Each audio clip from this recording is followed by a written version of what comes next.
कक्षा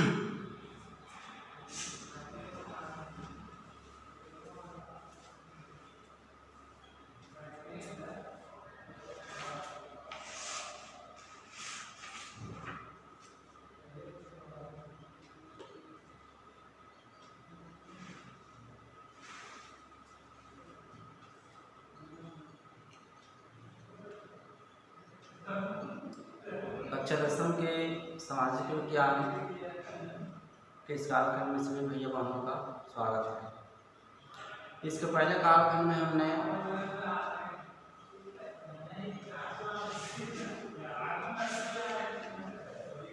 संसाधन एवं विकास के अंतर्गत प्राकृतिक संपदा के साथ मनुष्य का रिश्ता, संसाधन किसका है, इन पर्यावरण विज्ञान की नज़र से इन विषयों पर हमने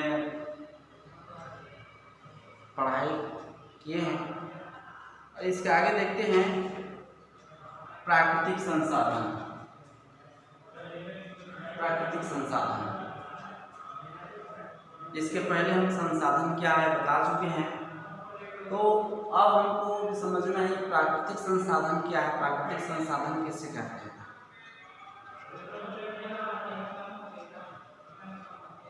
प्राकृतिक संसाधन उसे कहते हैं जिसके ऐसे संसाधन जिसके बनाने में मनुष्य का प्राकृतिक संसाधनों की श्रेणी में उन्हीं चीज़ों को रखा जाता है जिनके बनाने में मानव का कोई योगदान नहीं है। वह केवल उन्हें अपने प्राकृतिक संदर्भ से अलग करता है। उदाहरण के लिए जंगल से काट कर लाए गए लकड़ी को हम प्राकृतिक संसाधन मान सकते हैं या कह सकते हैं, मगर कपास जिसे मानव उगाता है उसको हम प्राकृतिक संसाधन नहीं मान सकते, क्योंकि वो मनुष्य ने उसको उगाया है। लेकिन लकड़ी जिसे अपने आप उगा लकड़ी, उसके बनाने में मनुष्य का कोई योगदान नहीं है, उसे हम प्राकृतिक संसाधन मान सकते हैं। लेकिन कपास जैसे मानव ने उगाया उसको हम प्राकृतिक संसाधन नहीं मान सकते। तो इस तरह हम धरती के भीतर से निकाले गए लॉ ऑफ एस को प्राकृतिक संसाधन मानेंगे। धरती को खोद करके निकाले गए लॉ ऑफ एस को हम प्राकृतिक संसाधन मानेंगे, मगर उसी अयस्क से मानव द्वारा निर्मित इस्पात को हम प्राकृतिक संसाधन नहीं मानेंगे, क्योंकि अयस्क का प्रकृति द्वारा प्राप्त होता है, लेकिन उन्हीं अयस्क से मानव उसको इस्पात में बदलते हैं। तो इस्पात को हम प्राकृतिक संसाधन नहीं मानेंगे, प्राकृतिक संसाधन नहीं मानेंगे, मगर जमीन से खोद कर निकाले गए धातु या अयस्क को हम प्राकृतिक संसाधन मान सकते हैं।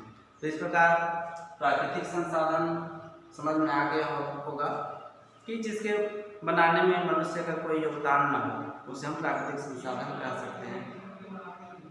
प्रकृति द्वारा उत्पन्न होते हैं, प्रकृति जिसे मानव को देते हैं, जीव जंतुओं को देते हैं, उन्हें प्राकृतिक संसाधन कह सकते हैं। इस प्रकार से प्राकृतिक संसाधन को अलग अलग श्रेणियों में बांटा गया है। पहला जैविक संसाधन और अजैविक संसाधन। अगला जो श्रेणी है नवीकरणीय संसाधन और अनवीकरणीय संसाधन। तो पहले हम इसके बारे में चर्चा कर लेते हैं, जैविक संसाधन और अजैविक संसाधन। तो ऐसा संसाधन जिसके बनने में जीव जंतुओं का योगदान हो, जैसे लकड़ी, मछली, कोयला, खनिज तेल आदि हम जैविक संसाधन कह सकते हैं। और ऐसा संसाधन जिसके बनने में निर्जीव भौतिक संसाधन जैसे भूमि, वायु, जल, धात्विक खनिज आदि को हम जैविक संसाधन कह सकते हैं। एक बार फिर से सुन लीजिए, प्राकृतिक संसाधन को अलग अलग तरीकों से वर्गीकृत किया जाता है। जो संसाधन जीवों पर आधारित हैं उन्हें जैविक संसाधन कहते हैं, जैसे लकड़ी, मछली आदि। कोयला और खनिज तेल को भी इसी जैविक श्रेणी में रखा जाता है, क्योंकि वे मृत जीवों से बनते हैं। दूसरी ओर जो निर्जीव भौतिक संसाधन हैं, जैसे भूमि, वायु, जल, धात्विक खनिज आदि को हम अजैविक संसाधन की श्रेणी में रखते हैं। तो संसाधनों को एक और आधार पर वर्गीकृत किया जा सकता है, यह देखकर कि ये संसाधन प्रकृति में लगातार बनते जाते हैं या नहीं। इस आधार पर इनको भी दो श्रेणियों में बांटा गया है, एक नवीकरणीय संसाधन और एक अनवीकरणीय संसाधन। नवीकरणीय संसाधन जिसके द्वारा या जिनसे जो प्रकृति में नए नए चीजों का उत्पादन जो है होता रहता है, कभी समाप्त होने वाला नहीं है।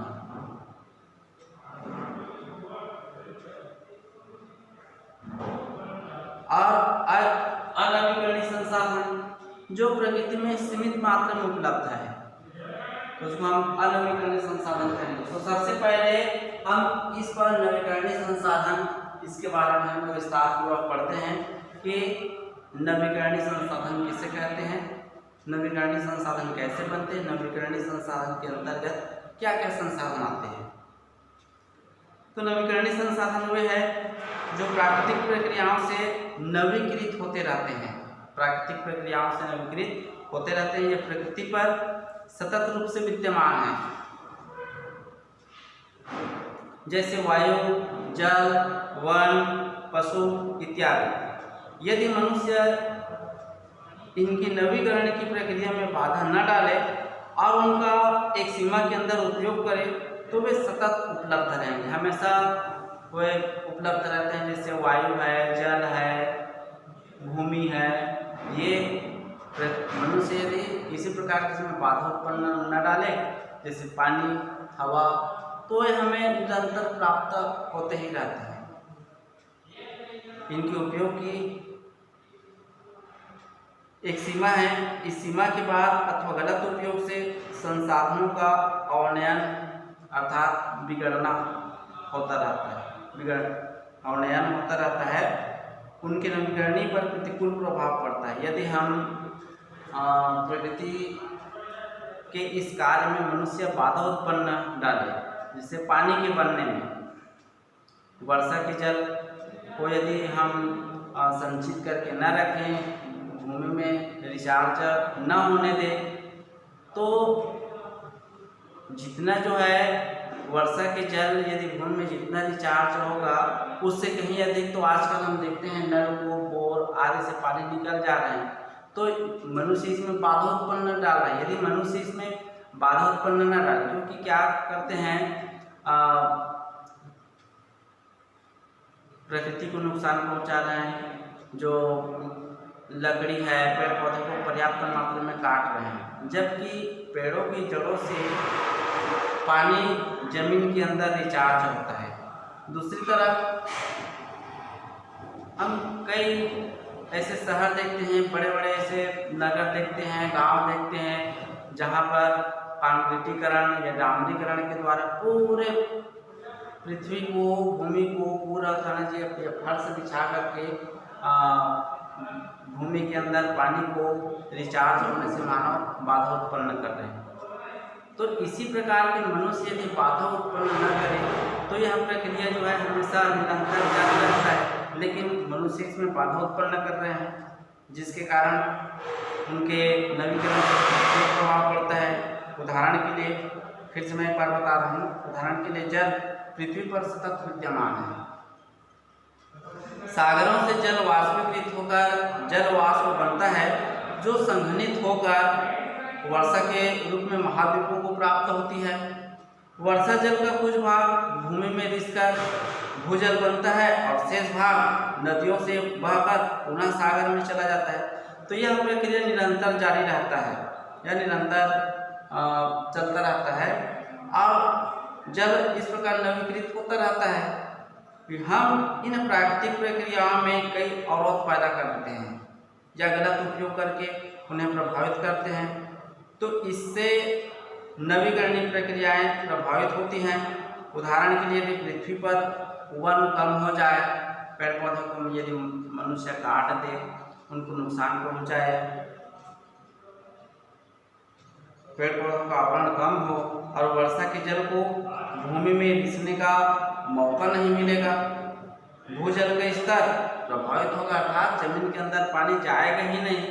और अधिक मात्रा में बोर खनन कर रहे हैं लोग, तो जितना भूमि के अंदर पानी जा नहीं रहा है उससे कहीं अधिक जो है भूमि के बाहर, भूमि से पानी का जो स्रोत जो है नलकूप के आदि के द्वारा भूमि के अंदर से पानी निकाल रहे हैं, तो धीरे धीरे कुएं व नलकूप सूखने लगे हैं। इसी प्रकार नदियों में गंदा पानी बहाया जाता है, यदि यह कम मात्रा में हो तो बहता हुआ जल और उसमें मौजूद जीव इसे साफ करने की क्षमता रखते हैं। कम मात्रा में यदि हम कुछ कूड़ा करकट या कुछ गंदा पानी नदी में बहाए तो कम मात्रा में चल जाता है, क्योंकि उसमें जो जलीय जीव आदि रहते हैं उस जलीय जीव उस गंदगी को साफ कर डालते हैं, मतलब खा करके उस गंदगी को खा करके उस गंदगी को साफ करते हैं।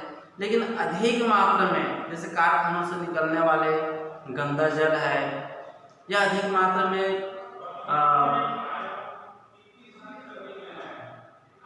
किसी रासायनिक पदार्थों को नदी आदि में बहा देते हैं। खास करके हम देखते हैं आजकल कई घरों में अधिक मात्रा में साबुन है, इसका उपयोग करते हैं, साबुन आदि जो जल को बहुत प्रदूषित करता है, तो उसमें मौजूद जीव इसे साफ करने की क्षमता नहीं रखते हैं। आज अत्यधिक मात्रा में कचरा डाला जाता है और बांध व सिंचाई के कारण नदियों में पानी का बहाव भी कम होता जा रहा है।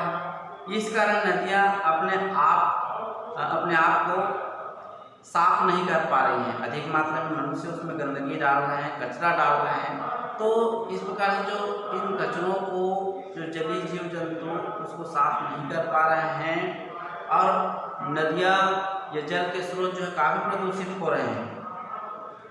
देखते देखते नदियाँ गंदे नालों में बदल जाती हैं। यदि हम इस प्रदूषण को रोकना है तो हमें कचरे का अन्य उपयोग करना पड़ेगा, जैसे खाद बनाने के लिए या पानी को साफ करके बगीचों में उपयोग करने के लिए इत्यादि हम काम कर सकते हैं गंदे पानी का। तो जैसे इनके साथ ही उद्योगों द्वारा निकाले जाने वाले कचरे को पुनः चक्रण करके, अर्थात उनका पुनः उपयोग करके, रिसाइकल करके उसको अन्य प्रकार से भी काम किया जा सकता है। नदी में पानी की मात्रा बढ़ाई जाए। आजकल कई ऐसे कई बांध बना दिए हैं और नदी का जो है पानी जो है बांध में इकट्ठे हो जाते हैं और नदी जो है आजकल सूख जाती है। पहले पूरे 8 माह 10 माह तक नदी में जो है जल के स्रोत या धारा जो बहती रहती थी, आजकल नदी केवल वर्षा के समय ही बहती है, बाकी समय सूख जाती है। तो इन बड़े बड़े बांधों के द्वारा आजकल नदी जो है सूख जाती है। नदी में पानी की मात्रा बढ़ाई जाए ताकि वे जीवित रह पाएँ और उनकी प्राकृतिक नवीकरण की प्रक्रिया चलती रहे।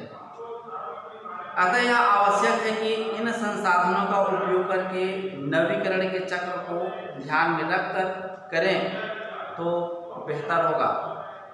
अर्थात इससे जो है नवीकरण की प्रक्रिया जारी रहेगी। हमें यह भी ध्यान देना होगा कि हम जितने संसाधन का उपयोग कर रहे हैं वे उतने नवीकृत हो जाएं। इसी प्रकार यदि किसी क्षेत्र में भूमिगत जल का दोहन या उपयोग करके रिचार्ज से ज़्यादा है, उसके रिचार्ज से ज़्यादा दोहन कर रहे हैं, अर्थात जितना पानी भूमि के अंदर रिस नहीं रहा है और उससे अधिक कहीं हम भूजल स्रोत को उपयोग कर रहे हैं, तो यह इससे भूमिगत जल का जो स्रोत जो है या भूमिगत जल का स्तर जो है कम होगा। तो इस प्रकार से हमें प्रकृति के कार्य में बाधा नहीं डालना है। तो नहीं डालेंगे तो यह प्राकृतिक कार्य जो निरंतर जारी रहेगा, और यदि हम मनुष्य उसमें बाधा डालेंगे, है ना, भूमि के अंदर जितना पानी रिचार्ज नहीं हो रहा है उससे कहीं ज़्यादा भूमिगत जल स्रोत का हम उपयोग कर रहे हैं, अर्थात भूमि के जल का स्तर निरंतर जो है नीचे जा रहा है और इसी कारण से कई पेड़ पौधे सूख रहे हैं, नदी में पानी सूख रहे हैं, जल स्रोत में पानी सूख रहे हैं, बोर भी सूख रहा है क्योंकि जल का स्तर जो नीचे चला जा रहा है। तो हमें इस प्रकार से प्राकृतिक इस कार्य में बाधा नहीं डालना है। तो इस प्रकार से यदि हम बाधा नहीं डालेंगे तो ये जो है प्रकृति में नवीकरण की प्रक्रिया जारी रहेगी और नवीकरण संसाधन जो है हमेशा मनुष्य को प्राप्त होता रहेगा और उसमें सभी जीव जंतु जो है सुखपूर्वक अच्छे से रह सकते हैं। अगला है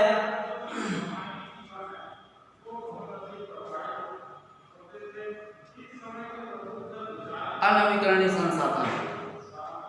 अनवीकरणीय संसाधन, जैसे नवीकरणीय संसाधन है उसको विपरीत अनवीकरणीय संसाधन।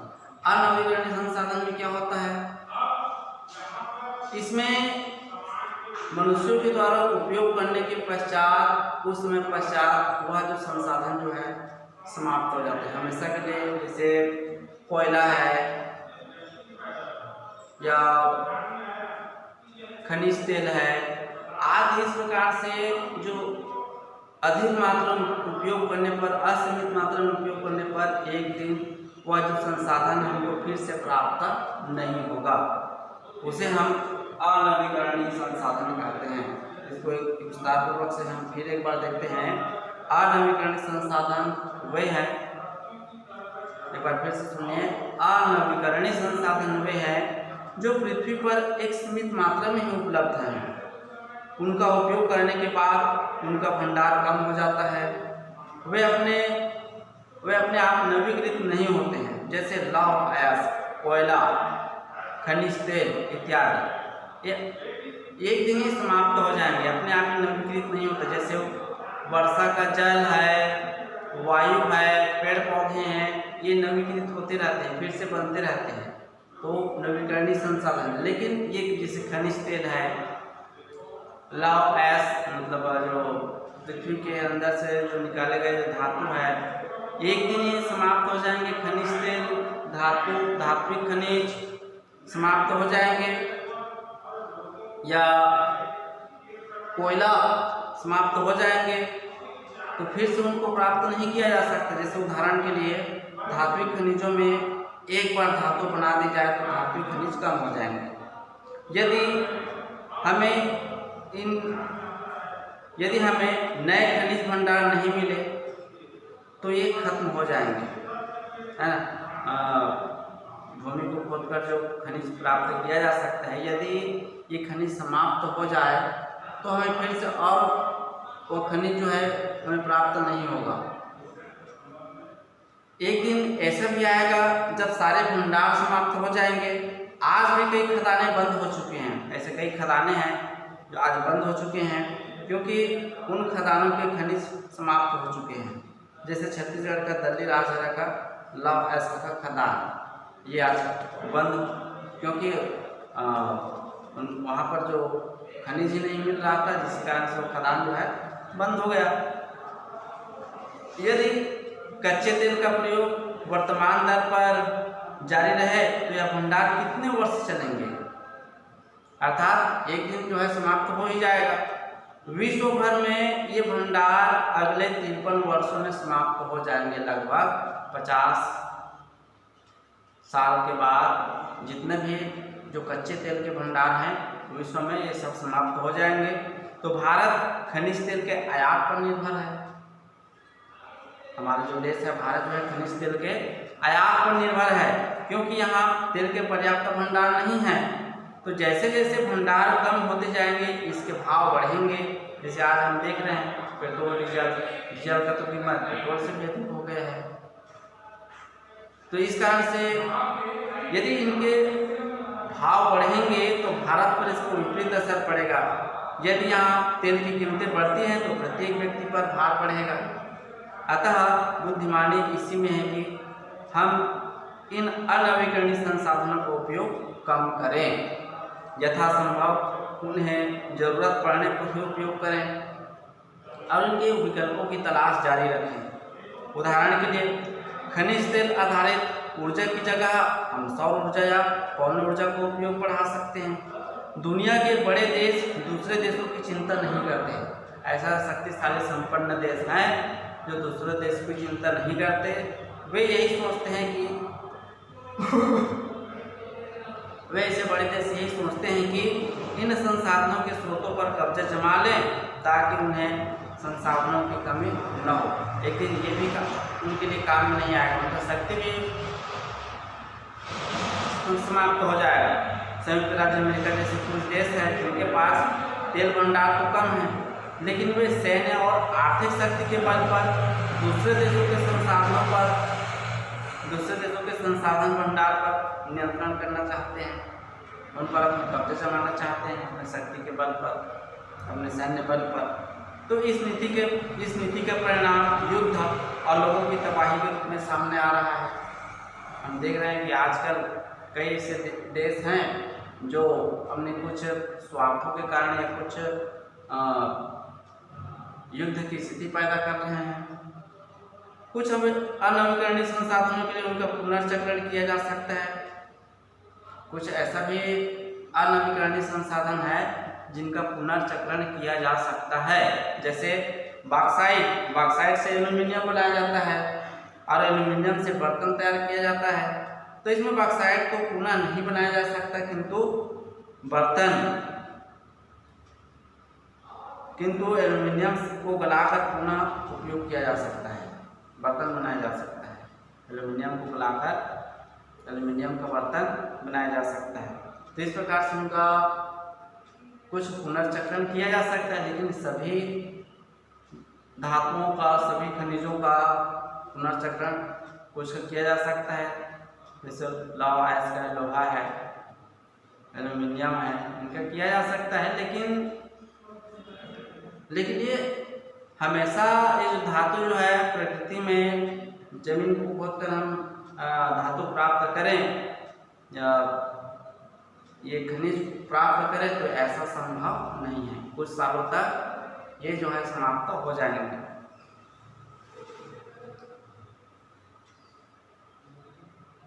अब देखते हैं संसाधन और विकास।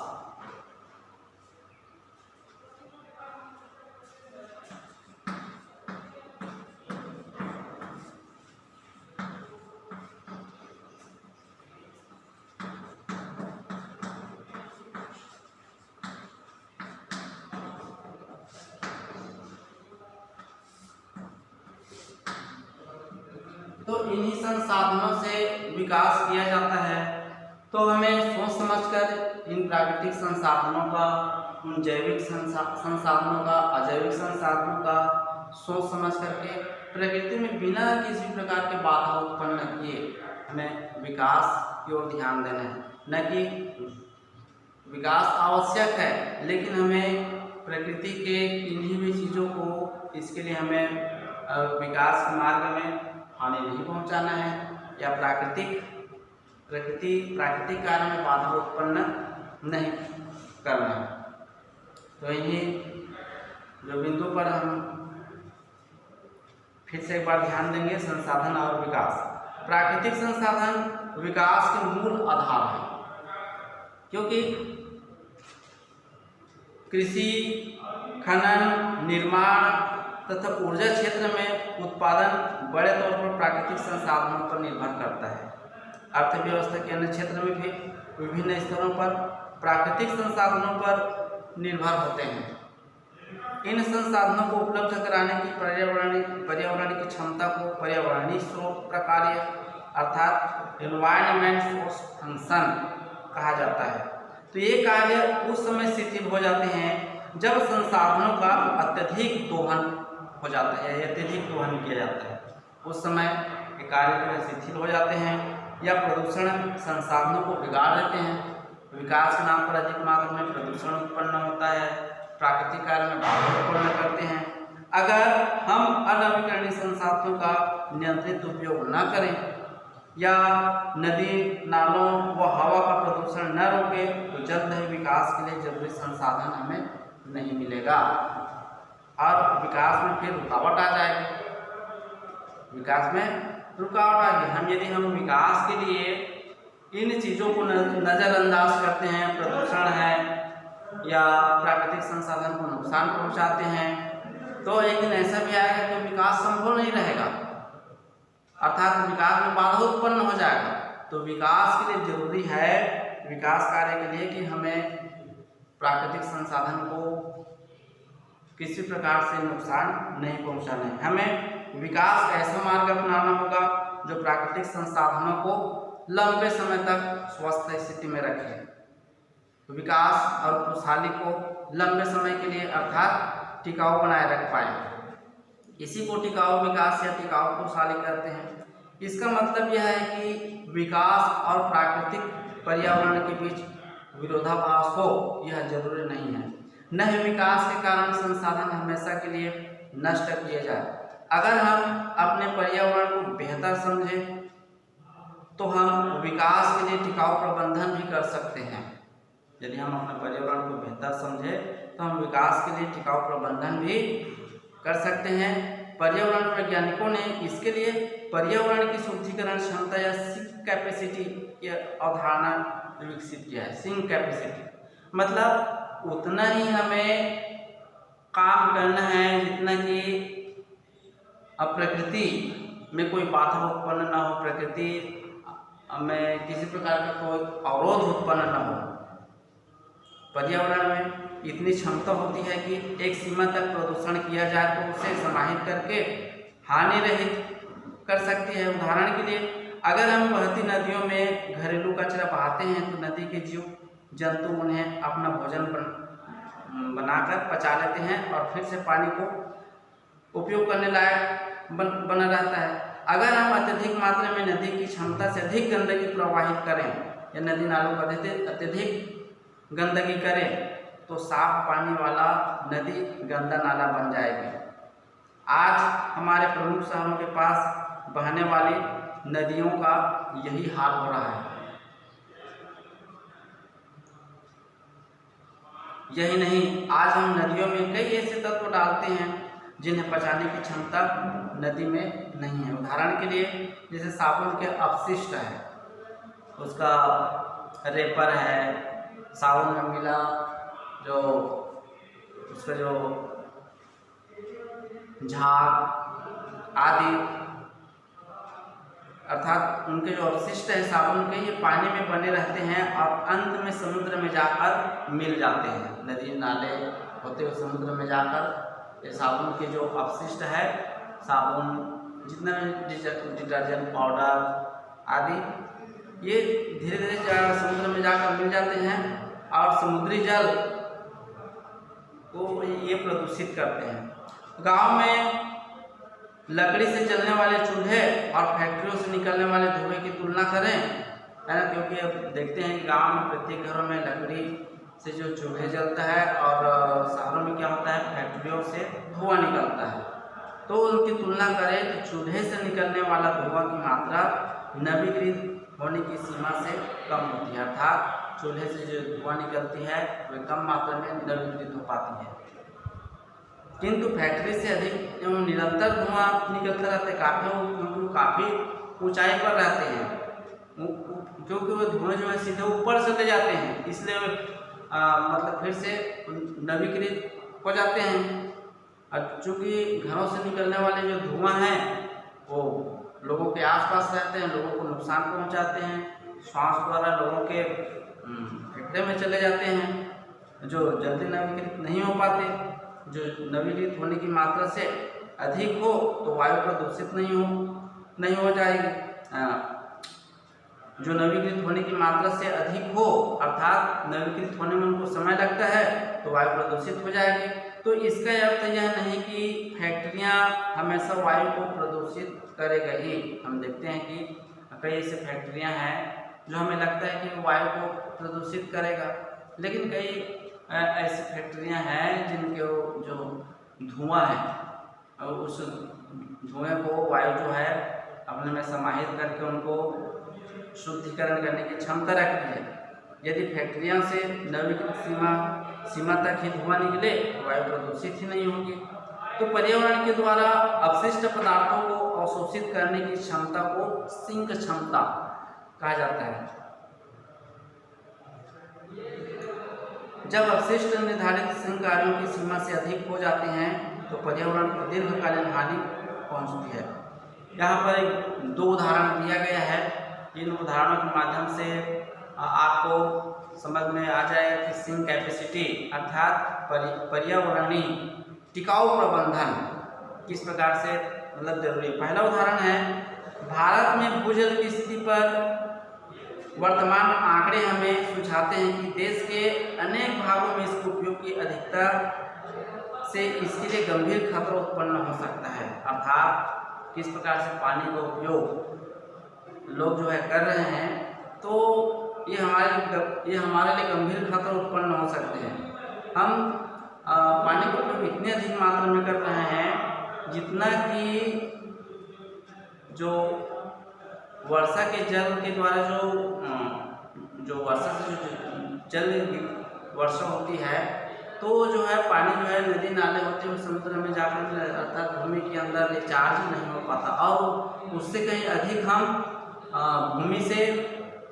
भूमिगत जल का उपयोग कर रहे हैं, जैसे नल बोर के आदि के माध्यम से। तो ये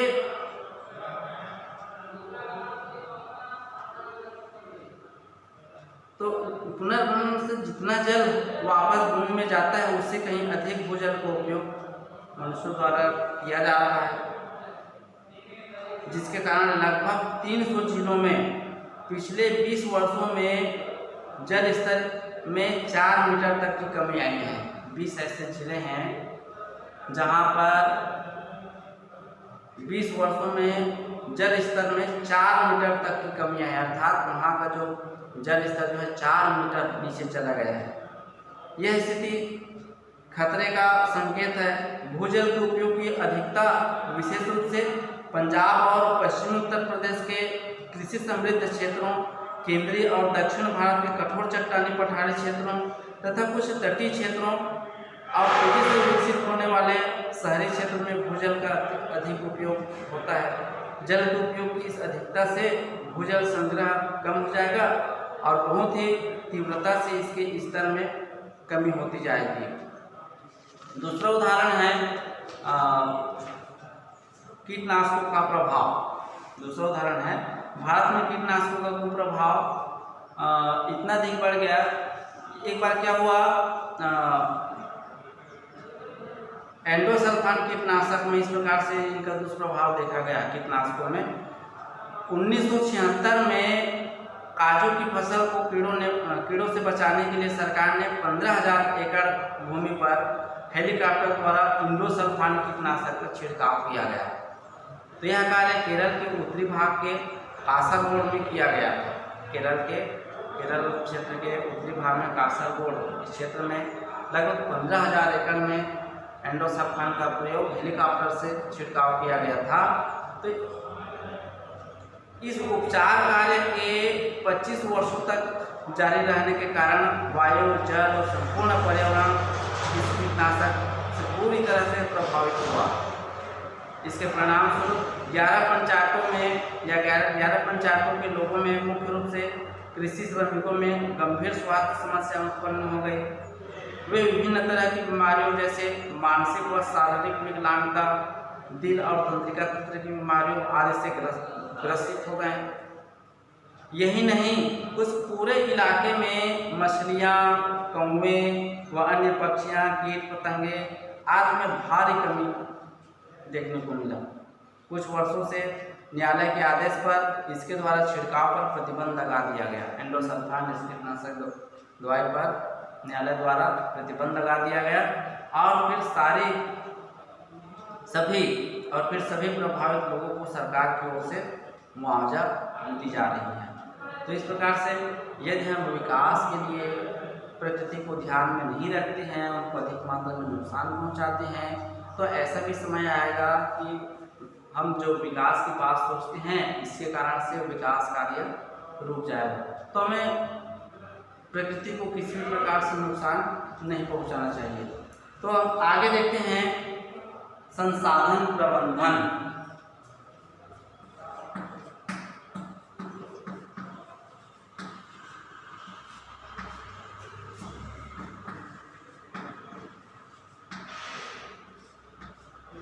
संसाधन प्रबंधन, इन संसाधनों को हम कैसे लंबे समय तक बचा करके रखें, वो टिकाऊ हमारे लिए अधिक समय तक उपयोग करें, हम इस प्रकार से विकास भी कर सकते हैं। तो इन संसाधनों का प्रबंधन कैसे करें? हमें अपने प्राकृतिक संसाधन के उपयोग को नियोजित कर इसका प्रबंधन करना होगा, जिससे वर्तमान आवश्यकताओं की पूर्ति भी हो और भविष्य के लिए संरक्षित भी किया जा सके और पारिस्थितिकी संतुलन भी बना रहे, अर्थात प्रकृति में किसी भी जीव जंतु को किसी प्रकार से नुकसान न पहुंचे। इसके लिए निम्नलिखित उपाय किए जा रहे हैं। पहला है वैकल्पिक संसाधनों पर जोर। इसके लिए पहला संसाधन का प्रबंधन करने के लिए पहला है वैकल्पिक संसाधनों पर जोर।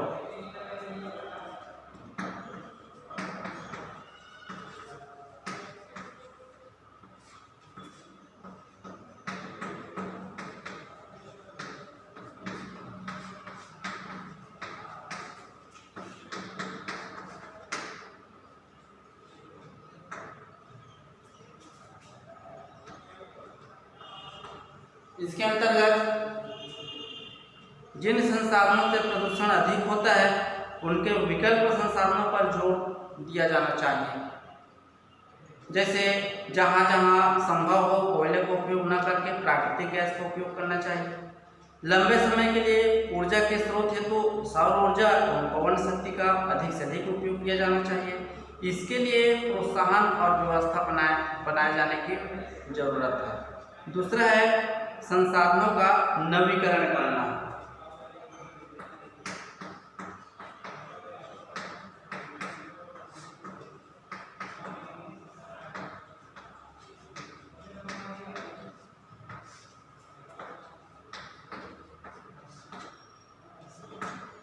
संसाधनों का नवीकरण करना, इसे करने के लिए पर्यावरण संबंधित कई नियम और मापदंड बनाए गए हैं। इन नियमों का पालन करवाना जरूरी है। जैसे उदाहरण के लिए कचरे को अलग अलग करके पुनर्चक्रण करना, कचरे को अलग अलग करके फिर से पुनर्चक्रण करना। दूसरा है उद्योगों पर अनिवार्य रूप से प्रदूषण नियंत्रण के उपकरण लगाने पड़ सकते। तीसरा है अलग अलग क्षेत्र अनुसार सरकार द्वारा सार्वजनिक वेस्ट ट्रीटमेंट संयंत्र लगाना। चौथा है विशेष प्रदूषक पदार्थों की जांच करना और उन पर कड़ा नियंत्रण रखना, जैसे मरकरी या पारा, लेड या सीसा, क्रोमियम आदि पर प्रतिबंध। तीसरा है इसी के अंतर्गत संसाधन प्रबंधन, इसके अंतर्गत तीसरा है संसाधनों का समुचित उपयोग। आज जिस प्रकार भौतिक सुख सुविधाओं को प्राप्त करने की होड़ मची हुई है, इससे संसाधन बहुत दुरुपयोग हो रहा है। जिस प्रकार कुछ लोग जरूरत से ज़्यादा संसाधनों का उपयोग अपने जीवन यापन के लिए करते हैं, उसी प्रकार सभी मनुष्य करने लगे तो पृथ्वी की इस जनसंख्या की आवश्यकता की पूर्ति के लिए 4 पृथ्वी की जरूरत पड़ेगी। अर्थात अपने जो आवश्यकता है, अपने जो संसाधनों को लोगों को कम करना चाहिए।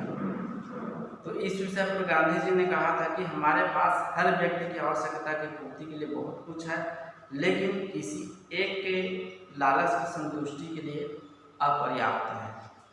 इस प्रकार संसाधनों का समुचित उपयोग करना है। संसाधन प्रबंधन के नए मौके और चुनौतियाँ, अर्थात इन संसाधनों के प्रबंधन के लिए क्या क्या चुनौती, क्या क्या समस्याएं आ रही हैं। तो पहला है केस अध्ययन इंदिरा गांधी नहर का मानचित्र। पंजाब में हरिके बांध से नहर निकाली गई है। यह थार मरुस्थल होते हुए पाकिस्तान की सीमा के समानांतर प्रवाहित होती है, बहती है। इसके मुख्य नहरों की लंबाई लगभग 650 किलोमीटर है, जबकि सभी उपनहरों को मिलाकर इसकी कुल लंबाई 9060 किलोमीटर है। इसके द्वारा प्रस्तावित सिंचाई क्षेत्र 20 लाख हेक्टेयर क्षेत्र है। इसे इसका कमान क्षेत्र कहा जाता है। तो यह थार मरुस्थल का क्षेत्र है जहाँ एक जगह से दूसरी जगह उड़ कर जाने वाले रेत के टीले पाए जाते हैं। मरुस्थलीय क्षेत्र होने के कारण वनस्पतियाँ नगण्य है, अतः हवा द्वारा मिट्टी का कटाव अधिक है। गर्मी में यहाँ का तापमान 50 सेल्सियस तक हो जाता है। तो औसत वार्षिक वर्षा की मात्रा 10 मिलीमीटर से भी कम वर्षा होती है। अगला चुनौती है विकास कार्य के लिए। चरण 1 की कमान के क्षेत्र में सिंचाई 1960 से प्रारंभ हुई, जबकि चरण 2 की शुरुआत 1980 से हुई। नहर से मरु क्षेत्र हरा भरा और नम हो गया। इन नहरों से जो था राजस्थान का जो मरु क्षेत्र जो हरा भरा और नम हो गया, जिसके कारण मिट्टी का कटाव कम हो गया। नवीकरणीय और चारागाहों का विकास हुआ। वनीकरण और चारागाह का विकास हुआ। सिंचाई की गहनता का प्रभाव यह है कि इन क्षेत्रों में कभी चना, बाजरा, ज्वार की खेती होती थी, वहाँ अब गेहूँ, कपास और मूंगफली की खेती होने लगी है। तो इसके साथ ही प्रति हेक्टेयर उत्पादन में भी वृद्धि हुई, लेकिन कुछ नकारात्मक प्रभाव भी दिखने लगे हैं। सघन सिंचाई के कारण और जल के अत्यधिक प्रयोग के कारण जल भराव एवं मृदा लवणता की समस्याएं उत्पन्न हो गई है, अर्थात वहाँ का पानी जो है नमकीन या लवण युक्त हो गए हैं, जो उपयोग करने लायक ही नहीं रह गए। तो इस प्रकार की कुछ समस्याएं हैं या कुछ चुनौतियां हैं संसाधन प्रबंधन के क्षेत्र में। तो इस प्रकार से ये जो इकाई है संसाधन एवं विकास भूगोल समाज विज्ञान भूगोल का जो प्रथम पाठ है, पहला पाठ है, समाप्त हो गया है। इसके प्रश्नोत्तर सभी लोग अपने अपने कॉपी में लिखेंगे। इन प्रश्नों के उत्तर कल इन प्रश्नों के उत्तर अगले कालखंड में बताएंगे। कॉपी में इन प्रश्नों के उत्तर प्रश्न और उत्तर लिखना है। धन्यवाद।